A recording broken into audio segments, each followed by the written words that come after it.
you know, multiple universes.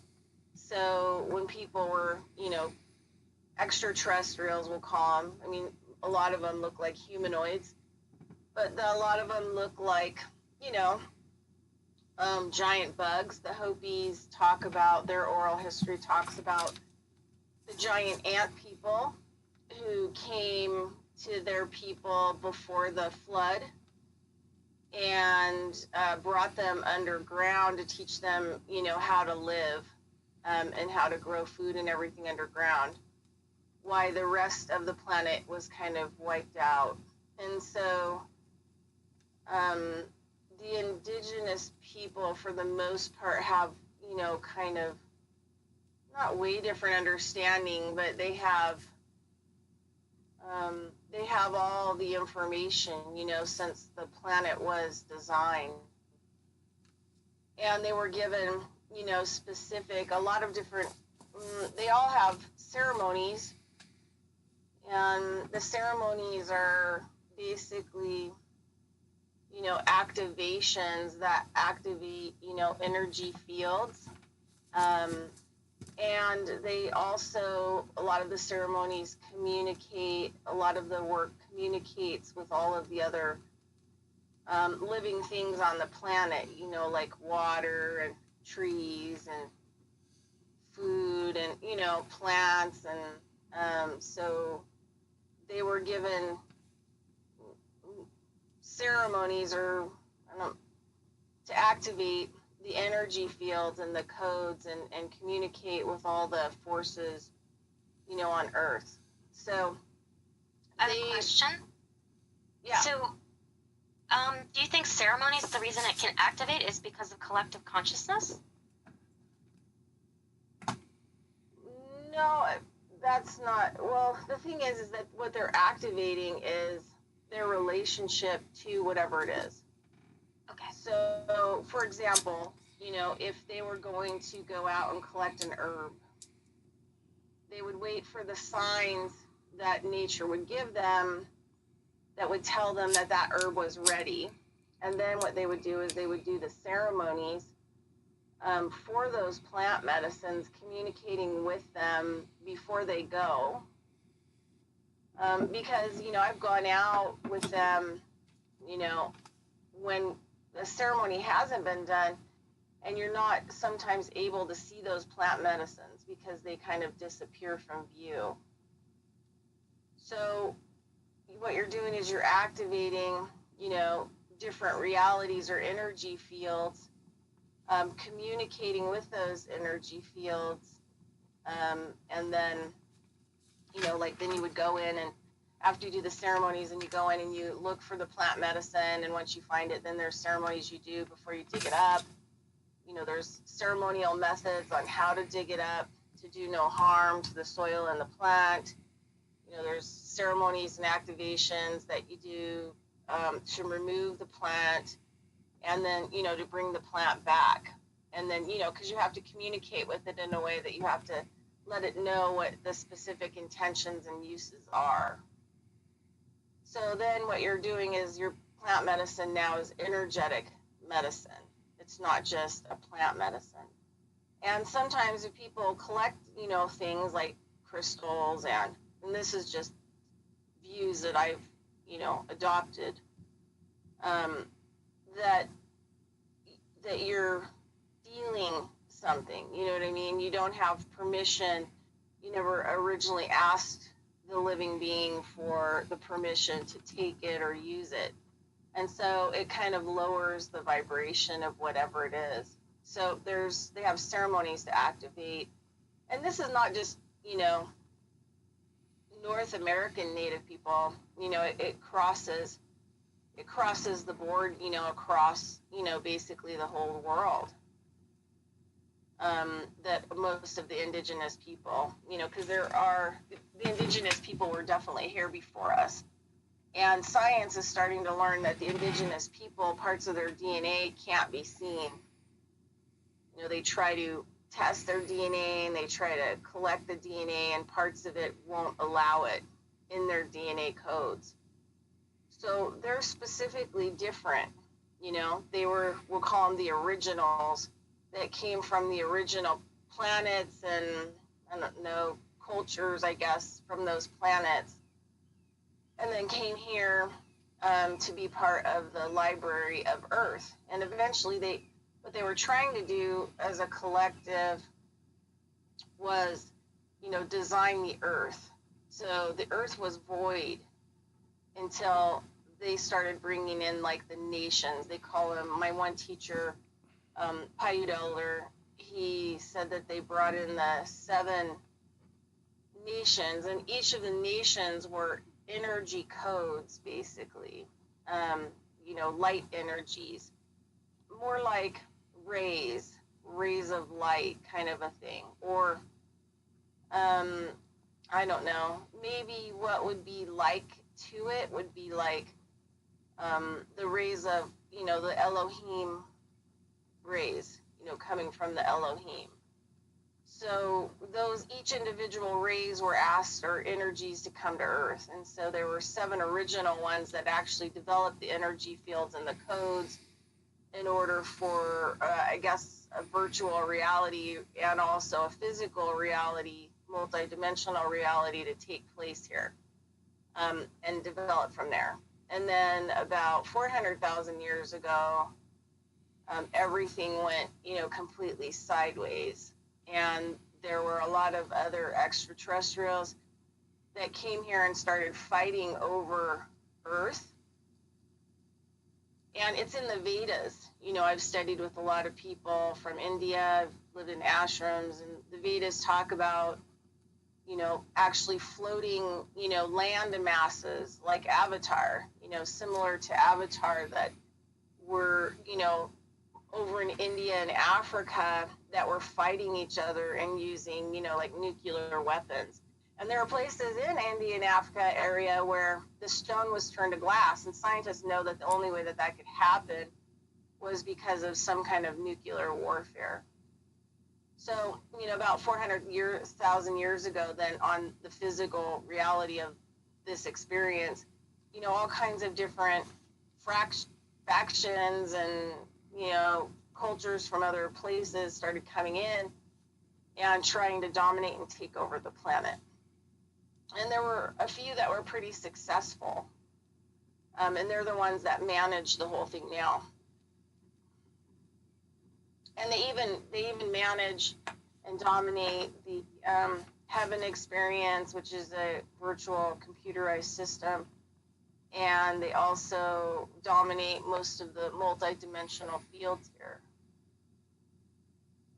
So right now they're trying to, like, we're back in battle for Earth. Oh, I see. I wondered, because you have all this vast experience and comparative ability based on all of the people, especially the indigenous people from all over the world,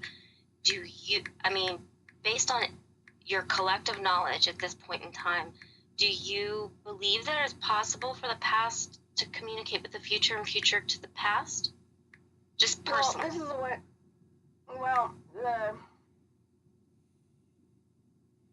I don't think that could be an accurate statement. I think that there is communication that's happening from the future. I keep getting these crazy, on my tablet, weird, voice, they call them vocal messages, and it always comes from somebody who's unknown. And I can never find where it's coming from, who sent it. I don't even have any software on my tablet, and it's somebody that's communicating with me from the future. And I think that it could be me. So, because I've been having like some crazy experiences with that, but they leave, trippy messages. And, my star family periodically will show up. The last time that they showed up to communicate with me, they came from a place in the future, and they pulled me out of my body while I was driving a car aboard their ship in their time. to like communicate with me about a few things that, I needed to know. So, I mean, all of it's stranger than fiction. But this is the other thing too that I tell people is that even when people do like things like ayahuasca and what we call dreaming medicines, peyote, ayahuasca, DMT, what happens is that if these medicines are not properly handled and made by, indigenous people, they're not taken care of and not all the ceremonies are done. Everything in this reality, either because of the polarity and the duality here, it either falls into two energetic categories. It falls into saint, sinner, bad, good, because those are the dualities that go on here, right? And the polarity that's here. It's kind of more like a dual thing instead of a 3D. I don't even know where the whole 3D thing came from. And so if you take those medicines and they're not properly done by people who have been handling those medicines for years and years and years, thousands of years, passed down family lines, because that's their medicine work. They take the medicine with you to travel with you to make sure that you, even if whatever doorways that you go through, that they get you back safe. Because there is a lot of darkness and evil in multiple dimensional areas, as well as, here. And so I get a lot of calls from people and parents because their kids or my student, well, now he's not my student, but he's doing really well. I'm going to have him on my radio show again, but he found me because, he was dabbling in this stuff and he was working on his doctorate, for mathematics. And he, crossed over into a place where he was attacked by demonic forces because he was making, the medicine and using it, and he had no idea what he was expecting. And so one of the things is a lot of people, they take these kinds of medicines or move into multi-dimensional areas without having any kind of training or experience. And then they end up coming back with things that they can never get rid of. Because like the thing that he brought back with him when the doorway closed and he jumped back into here, into his body is, demonic. It's a nasty, nasty, nasty thing. And it attacks him physically periodically. And, and you can see the physical evidence of it. Bite marks, black and blue body parts. He spent a lot of time fighting it, when he goes to sleep for years until he found me. And, I had to explain to him now he's going to always have that thing. We're never really going to ever be able to get rid of it because it came from a place where we don't know how Ryan got there. So we can't, send it back to where it came from, once it came, send it back to once it came. So what I had to do was teach him a lot of shamanism, old traditional, 10,000-year-old shamanism work, and support him however I could emotionally while he, gained his power so that at least he could control his interactions with it and it didn't run away with him. He'll have that, in his life probably for the rest of his life. And it's probably going to be really difficult for him to date because this thing will try to attack his partners, So when you have something like this, because you decided that you were just going to be full on open and walk through doors that, you know nothing about, a lot of the indigenous people who do a lot of these medicines and without medicines, have walked through a lot of these worlds. They know the ones to stay away from. They know the ones that are the good worlds that you can go and extract things. And so they've had, lots of time period in order to explore. That's amazing. So when we're dealing with the future, we have to be really careful because even my star family,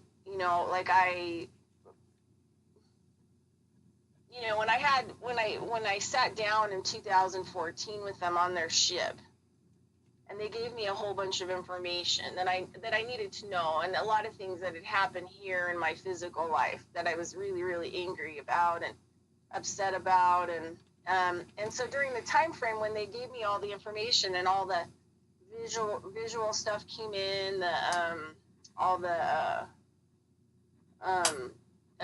voices and everything else, because that's how they talk to you, kind of more telepathic simultaneously. So there was like 7 lines of communication coming into my head at once that all put together a complete story, right? Past, Wow. present, and future. And, you know, I was really kind of elated because I felt kind of free from, and I'll just tell you kind of like what happened. So when I went up to see them, and people always ask me how I know I'm a star child. Well, I've always had abilities my entire life. You know, I was raising bugs from the dead when I was age 4 and 5. You know, I had a little experimental station in the backyard. And thank God I grew up in a family that was duty, you know, because, you know, how else would I ever, I mean, because my family was out there, because I was born into 2 bloodlines as well of ancient people who are medicine people, you know, so. Oh, that's interesting. So I've always been really weird, you know, and I've always been really strange, and people have had a really hard time dealing with me, and that's fine, you know. I'm used to it. Anyway, so You're over it. yeah, and so during the course of my life, I've had 6 major head injuries. One where my whole head was cracked open and my brain was actually hanging out on the ground. I was 6. And so there's always been these aspects of this world always trying to kill me, and my energy causing psychotic reactions in people that actually try to physically harm me and, you know, like try to kill me, right? Because of the kind of energy I think is alien, you know, can be very alien to this world or the planet. Right. And we're trying to fit in and act normal, and I'm just so not normal, you know. So when I went up there, and also I had brain cancer, so I had all these crazy things that have happened to my brain, and I've survived them. And there have been extraterrestrials in my past who've actually fixed and healed things. And so when I was pulled up in the ship, you know, I went through this phase from when I had brain cancer, stage 4, stage 5 brain cancer, and I wasn't treated by Western medicine. It took me, I healed it myself, and then, you know, I had to correct the physical disabilities that it left in my body. You know, like my leg didn't really walk real well. There were parts of my body that were disconnected because the tumor, you know, damaged a lot of my nervous system on one side of my body. I had a, you know, stutter for a long time. There were just a lot of things that I had to fix and correct. And I'm really glad that I did it, because in my private practice, when I work on people and they come to me, you know, I really understand being sick. You know, I really understand like being in pain. You've walked a mile in their shoes, right? Yeah, if I hadn't had those experiences, I wouldn't be very good at what I do. Mm-hmm. You know, I'd be hogwash. I can relate. Yeah. So anyway, so when I went up when they pulled me up in the ship, there was an activation, and I was pulled up out of my car as I was traveling, and I'm getting ready to go do 10 days of ceremony with my teacher who passed in June 2016, Bobido. And I always mentioned him a lot because I'm still like he really like changed and really shifted, you know, everything and my point of perception, and, you know, he just helped me to pull everything together, and then, you know, he passed, and it just it's still really hard for me, you know. So anyway, so I was going to, you know, work with him, and so on the way there I get pulled out, and I'm sitting in this giant room, and it's mostly black. It's void of any kind of light, you know, there's no light, but I can sense that there are like these tall, you know, very the backs of these chairs are very tall. They're like square, like rectangular on the back, and these chairs are tightly put together, and they go in an oval shape around this room, and I can sense that there's like maybe 200 other, you know, extraterrestrial, multi-dimensional type beings there, but I can't see them, you know, and all of a sudden the woman that's sitting directly across from me, it's like her body, it's like she turns her body and her energy field on, because the light actually emanates from her. Wow. And so, you know, and talking to her, and it happened really fast, but, you know, these kinds of interactions are very intense and can take months to unravel. So basically, as the lines of energy came in, and, you know, the information and the visuals and their voices and everything else, I put together this really big piece of information, which was, you know, when I came here, they chose to put me here directly, and more like a mission of not like trying to save this world or this planet, but them trying to figure out exactly what the fuck is going on here, you know? Yeah. And I'm kind of like the person that, you know, provides that information.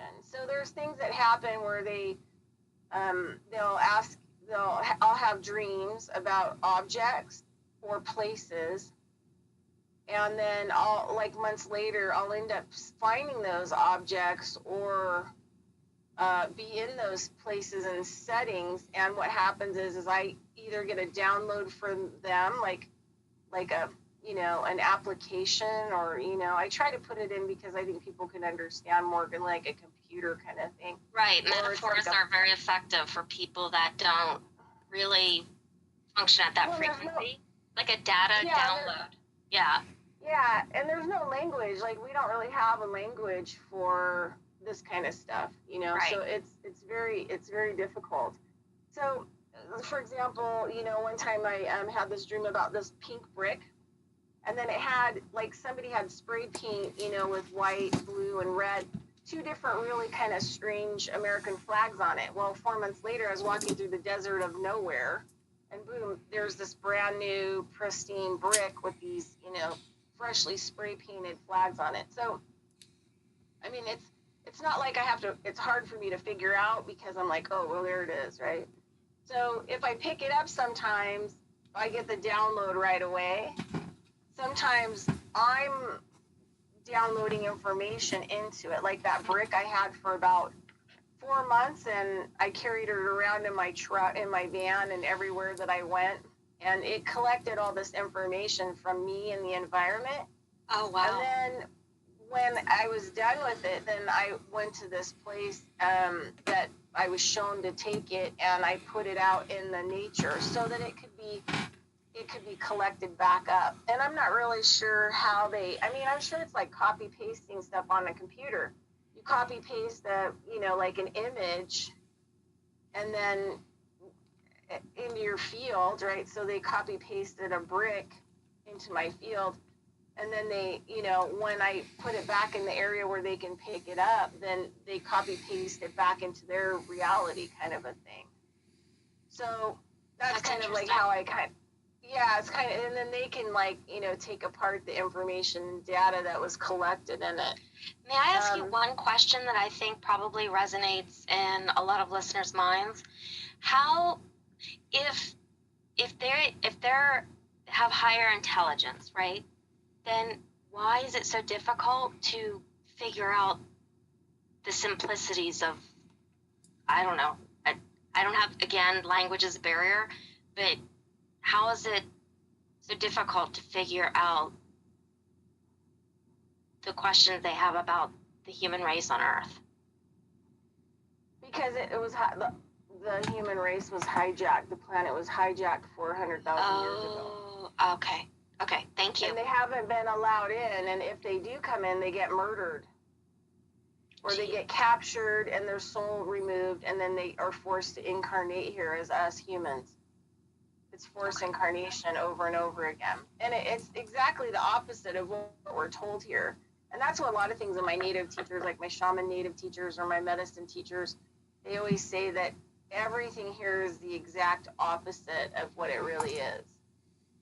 So, for example, people think that they're incarnating here over and over again to learn something, to evolve, and that's a total lie.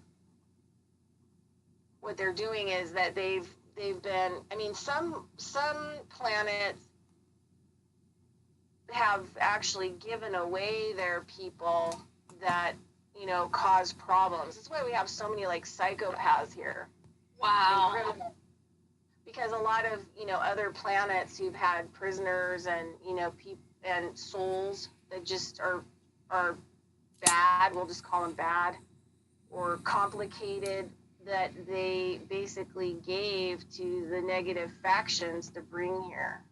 Right. So they've, you know, the Anunnaki were the only ones that, I mean, if you look at physical texts on Earth, not channeled extraterrestrial stuff. Right. So this is where it gets to where is channeled information really accurate, and where exactly are you getting that information? That's an excellent question, and I think that's exactly what, while you were having difficulties, that was the question posed by Dennis. He said, we were talking about these documents from Nostradamus, and how would we know if the translations are accurate, and if Dolores had channeled Nostradamus from the past to accurately put it in terms or whatnot of current day. How do we know? Let me give you I forget what her first name is. I think I have some of her videos on my YouTube channel and playlist. I don't know, because my whole YouTube channel collapsed at one period and I had to rebuild it. Not my personal videos, but like my playlists and stuff. So I don't know if I have it on there, but her last name was Kane, Kane. And she was the first person, you know, I've been awake my whole life. So my family let me read books like Carlos Castaneda. I read some of the first books that were by Seth, the entity Seth, and the woman was Jane Rupert, I think. Jane. But anyway, she had like 6 channeled books from this being named Seth. So I read a lot of this stuff when I was like 10 to, 18 years old. I read a lot of this kind of stuff because my family was this way. And I was like in a very conservative one-horse town that didn't even have a stoplight, that was highly evangelical, and we ended up there. I mean, I love the lifestyle of farming and ranching, but for me growing up and my mom, that's where my dad stuck us, the dad that raised me, to hide us, hide me. So that, that I could, try to figure things out, I guess. I have no idea. But anyway, that's do you think a lot of people are motivated to hide out by going to like vast rural, low populous areas? Yeah, I think a lot of people who are, pretty high functioning consciousness don't even participate with society. They'll go live in a trailer in the middle of nowhere. Makes sense. Or a cave, because they can't deal with a lot of the energies and the vibrations and all the things coming at them. But anyway, so I'll tell you about an experience that I had. So when I was studying with a Lakota Sioux medicine woman, I did like a year-long apprentice. And I had been living in Nevada my whole life, had never really been anywhere. And I had a friend that had gotten sober. This is like when I was around 22 into 23. And,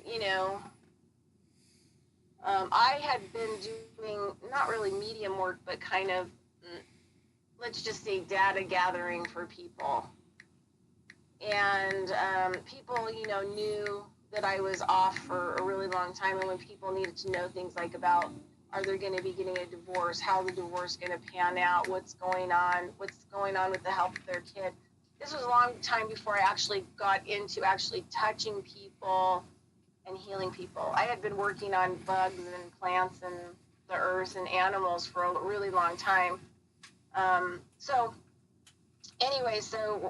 I ended up deciding to move to, northern Washington to go live with my friend who'd gotten sober because he was living on this really cool, 100-acre old mink farm. And this old guy had these, thoroughbred horses on there, and it was just tranquil and grass and green and beautiful.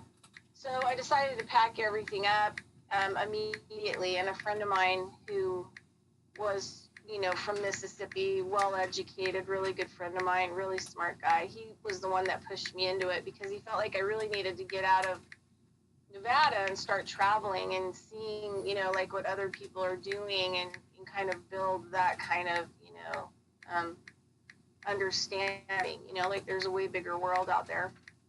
So I ended up moving up there, and like, I'd say probably within 2 months of being up there, I met these people, and they were like, yeah, have you met, blah, blah, blah, Lakota Sioux medicine woman that's up here. And she has like a really long story. It's kind of like when I first became an understanding that there's a really dark, sinister layer that was going on to this planet. And it's when I first kind of came into dealing with whistleblowers and meeting the guy who developed the chip and meeting a guy who released a book. He was tortured, and he was in the CIA, and he was tortured, and he released this book, and the book explained how they gave everybody in Africa from 78 to 79 smallpox vaccinations that had the HIV virus in it. Oh my God. As an experiment. So, this is like 27 years ago, 28 years ago, right. 27 years ago. So, I've been involved in this stuff on multiple levels for a really, really long time. Right. So she was kidnapped by NASA off her reservation because they could tell that she had special gifts, and she thought she was just special at the time. And then she went through all these activations, and she went through this period of sleep deprivation for 2 years, and then she could read everyone's thoughts and knew exactly what was going on, and that she was being held against her will. But they were having her heal all their scientists of like radiation poison. And when I studied with her, she could actually reach into your energy field and pull out the cancer tumor or whatever else was going on with you. And you could literally go to the doctor an hour later and get tested, and it would be gone. Wow.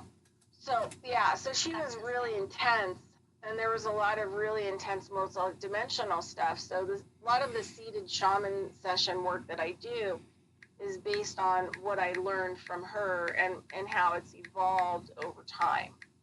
And so they're energetic, work. So when I studied with her, one of the first things that started to happen was that we kept getting these people. So she would communicate with us telepathically. So it was the first time that I really was communicating with people telepathically, because she still kind of was in hiding because she had escaped NASA. So she was living in the backwoods somewhere in Washington, and she would come into town to work on people, but she wouldn't call. And the other thing is, she was like a total shaman. I mean, we have to call her a medicine person because of her culture. Because of the Lakota Sioux, they would call them medicine people, not shamans, right?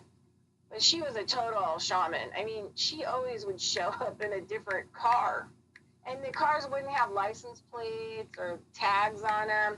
She didn't have a driver's license. I mean, she just traveled energetically, and would just show up. One time she showed up in a monster truck. I mean, literally a monster truck that had this Bronco with giant wheels on it that literally had no license plates on it, no registration, no insurance, and she didn't have a driver's license. So, wow. I know. And believe me, as a social worker, I know not having a driver's license or a form of identity creates a problem.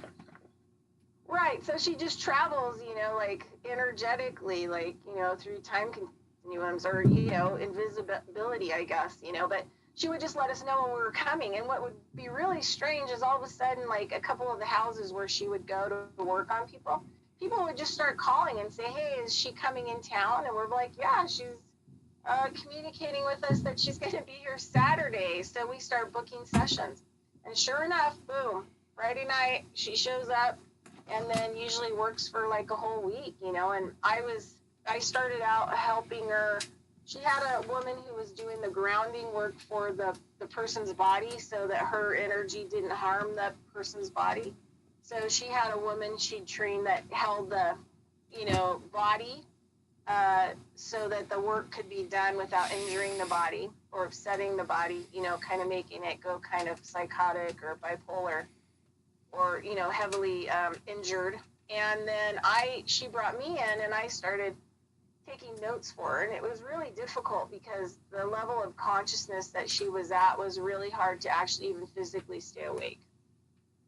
Wow. And so when she'd be telling me notes, I'd be slumped over, because we kept notes on everybody we worked on. I'd be slumped over on the desk, just passed out. Because the consciousness was so extreme that it was so difficult for, parts of me to actually physically stay awake. So what happened was we started getting a lot of people in that were channelers in that area. There was like a huge bunch of people that had been channeling a whole bunch of different beings. And so we started getting a whole bunch of people who were contacting us to have sessions with her, because they were slowly being taken over. Oh, that's probably Dennis. Yeah, so they were slowly being taken over by these beings, and not just, piggybacked on. And so it was the first time that I actually really saw, what these beings are. And so one guy in particular, we had a really hard time, removing this entity. It took like 3 of us to really remove it from this guy. And he looked totally different once it was over. I mean, he looked like maybe 15 years younger. And so these entities are like possession. And so I just want to tell people what possession is. Possession isn't just, demonic. Possession is something when you have a spirit or implant that takes you over long term, right? It has an intention. It's not the same as like voodoo, where they call in a spirit temporarily and that spirit gives them the information and then the spirit leaves, right? That's really not possession. And we call it possession because we don't know what else to call it, right? So, but possession is mind control. It's when somebody mind controls you. It's when the chip is put into you to control you biologically or control what you're thinking. And possession also covers entities that are piggybacking and slowly making the transition, to take your vehicle over. Okay. So, because a lot of people don't really understand, I think, what possession is. So sometimes hypnosis is possession, because they are implanting things into your consciousness while they put you in an altered state. And there are a lot of people like me that can't be hypnotized at all. So, I mean, not any way, shape, or form, because I'm just lucid, and if I want to travel to the past, I just travel to the past and extract that information. And I know a lot of people, there are probably more people that are like me as well, So time travel, I don't really need to time travel when I can just sit down and say, all right, this person, I see that they lived in 1935 in Louisiana. Show me that picture. What was going on? Why are they still connecting back there? And why is it causing health problems now? And then being able to see what it is and then disconnect it, right? But I don't, I just do it kind of in a different way. But anyway, so we started seeing a whole bunch of people that were under entity possession. And it was interesting because when the medicine woman was basically cutting out this entity, because it had slowly taken this guy over about 10 years, and this guy didn't really like it anymore. And he felt like he was not able to really interact with the world anymore. And, early on, people think this is a really cool deal. And this is the other thing, too, is if extraterrestrials wanted to talk to you or whoever wanted to talk to you, they would come in your bedroom and stand by your bed and directly communicate with you. Right? So, Can somebody will that possibility? Like, if somebody wants to, can they will it? Yeah. You can just put it out there in the energy field. I mean, you might have to do it for quite a while until you attract that experience to you. But you can totally do that. You could, talk to whoever that you want to talk to, in real time. So you don't really need other people to tell you what other people's information is or whatever else. So anyway, so this is what happened is that so we get this thing removed from this guy, and I have a video on my YouTube channel that's basically about this story. It's the long version, and it's, I think, Don't Believe Bullshit Channelers, right? I think that's what it's called. Sorry. But I'm about There's going directly to the in every field. Yeah, I'm about going directly to the source and not going through somebody to some source, you know? Anyway, so what happened was after that, I got super ill, and I had this parrot at the time that kept flying out of her cage in the middle of the night and landing on my chest, and then she would squawk at something, like she was attacking something, right? And my parrot, you know, birds don't see at night. They don't like to leave their perch. They don't like to leave their cage at night. So something was majorly going on. Then my roommate got attacked by something like took a pillow off her bed and tried to suffocate her. And just like all kinds of crazy stuff were going on. And then so I ended up calling the woman who did the grounding for the session just to see what they were doing, because I was starting to kind of feel better, and I was putting up protection, and I did a salt ring around the house where I was living, and I threw up, you know, some stuff to shield myself and the place where I was living and the bird and my roommate against what was going on until I could figure out exactly what was going on. So I called them, and her husband said, oh man, she's so sick, we're worried, you know, we're gonna have to take her to the hospital, she's super, super bad off. And so I went over there and I threw up a whole bunch of, you know, medicine and stuff, and like within hours she started getting better. And one of the things she said was, you know, we could narrow it down to that moment that we did that session on that guy and remove this thing, right? And so, you know, then I was wondering how my teacher was doing, you know, how my teacher, what was going on with her.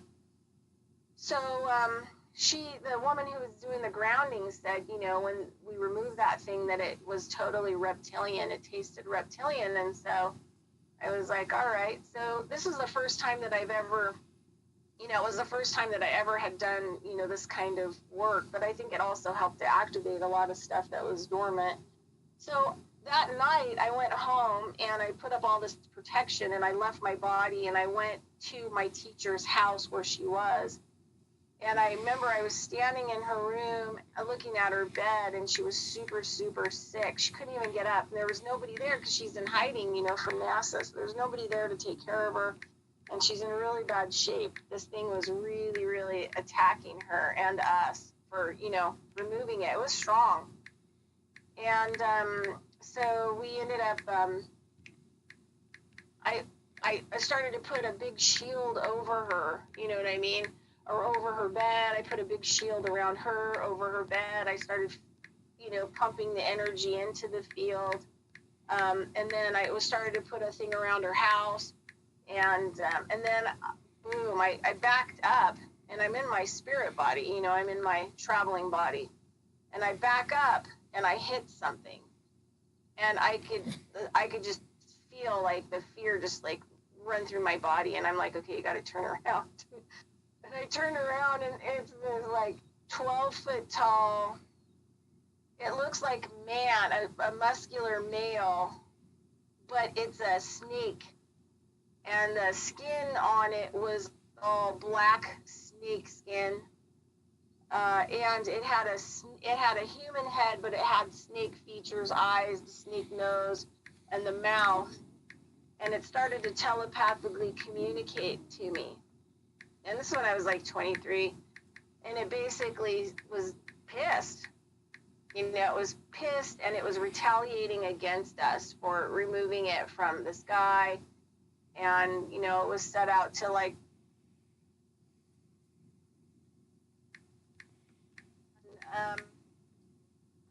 I just remember just looking at it and trying to gain my composure. And I just, you know, basically said, it's like, you're not going to win. I said, once my teacher recovers, you're in trouble. You're in big, big trouble. Like, once we're all recovered and we come together, you're in big trouble. So you better back off, you know, kind of a thing. And then I turned around and I finished putting in all the protection, you know, on her house and around her, and I double fortified it. And I remember I turned around and I took one last look at him, and he had this belt on, and it had this red buckle on, and it had a gold V on it, right? And I never saw that again until